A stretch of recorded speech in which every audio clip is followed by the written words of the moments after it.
Morning guys, welcome sa RJ's Farm. So mag-update ulit tayo ng mga ganap dito sa farm natin. Sinimulan na ng linisan ni Tatang yung pagputol ng mga damo.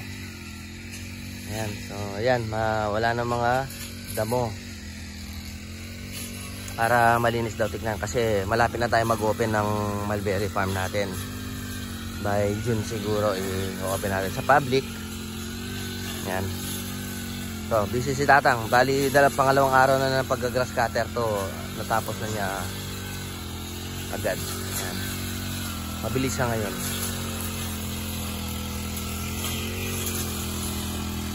Tapos, dahil medyo nag-uulan, tinanggal natin yung mga supot ng mga ubas natin. Ayan.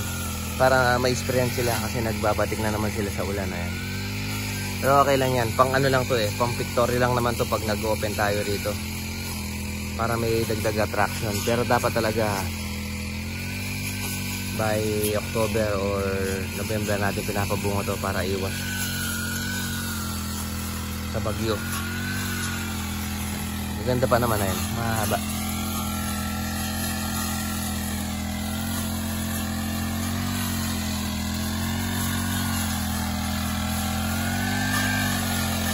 So kaya mabilis magano si Tatang ngayon, mabilis mag-grass cutter. Bago yung talim niya. So kapapalit lang natin ng talim na bago, kaya malaki yung diameter. Mabilis or mahaba yung nare-reach niya na ano.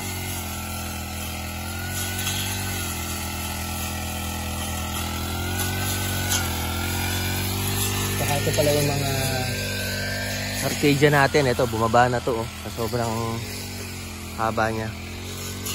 So, naayos muna natin bago natin sila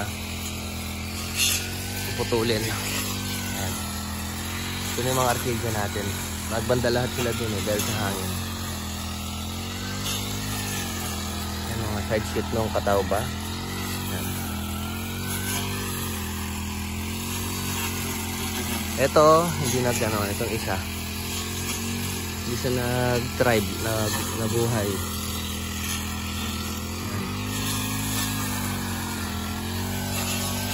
Tingnan natin yung mga side shoot ng kataw ba.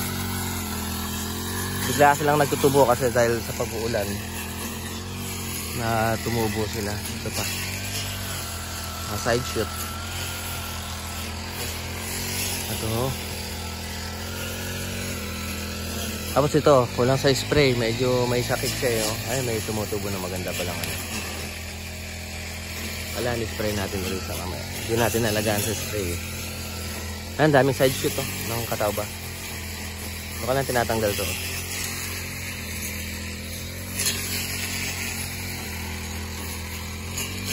Yan, maganda na yung mga dahon ng ano natin. May nambubutas, okay lang yan. Spray natin mamaya. Gumanda na yung ano ng mga arcadia natin. Ayan. Konting ano pa, ayusin natin to. Ito, wala tumubo. Puputulin muna natin to dito para lumuwag kasi tinatamaan siya Tinatamaan yung mga arcadia natin. Then ito yung mga ano natin. Dito. Austerky, ayan, mga austerky natin. Pinabunga natin sila. Tsaka marcoted. Ito, pinapron natin to. Pupron natin to ngayon. Kasi may nag-order kahapon. Pinutol natin, pero dahil mainit, hindi muna natin tinuloy. Mamaya natin to ipupron. Para sabay-sabay na sa pagbunga.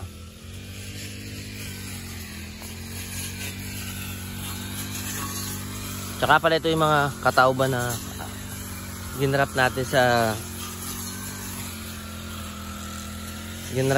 sa Baikonur. Medyo hindi pa nagsasaksit yung mga Baikonur natin. Konti pa lang yung success rate nila. Wala pa rin. Kasi nagigising. Meron dito 3 yata. 3. Ito, mabuhay pa rin siya. Mabagal ang Baikonur. Mabagal tumubo. Ito, yan.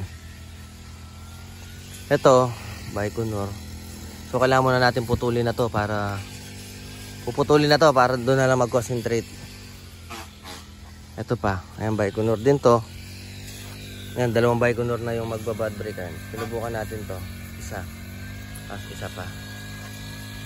Bali dalawang Baikonur. Ito, wala to. Bali puputol na tayo dito. Mamaya, i-video natin.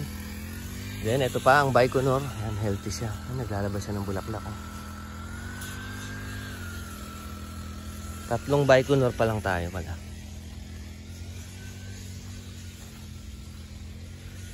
Ayan, ito pa, oh, ganda. Healthy siya, healthy. So, pinutol natin. Ewan ko lang kung ano to. Meron na. Nagsasanga na pala siya. Ayan.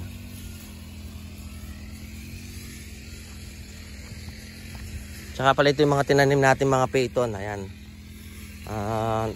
Maganda yung mga growing tip nila. Umaakyat na sila. Ayan. Bali ano to? 7 peyton. Ayan. Hanggang dun sa kabila. So ang gagawin natin sa 7 peyton na to, parang BSP yung gagawin natin. Hindi natin overhead. I-BSP natin sila na magbabalag yung patayo para medyo malinis silang tingnan. Tsaka madaling i-maintain. Ito Baikonur. Para madali silang i-maintain.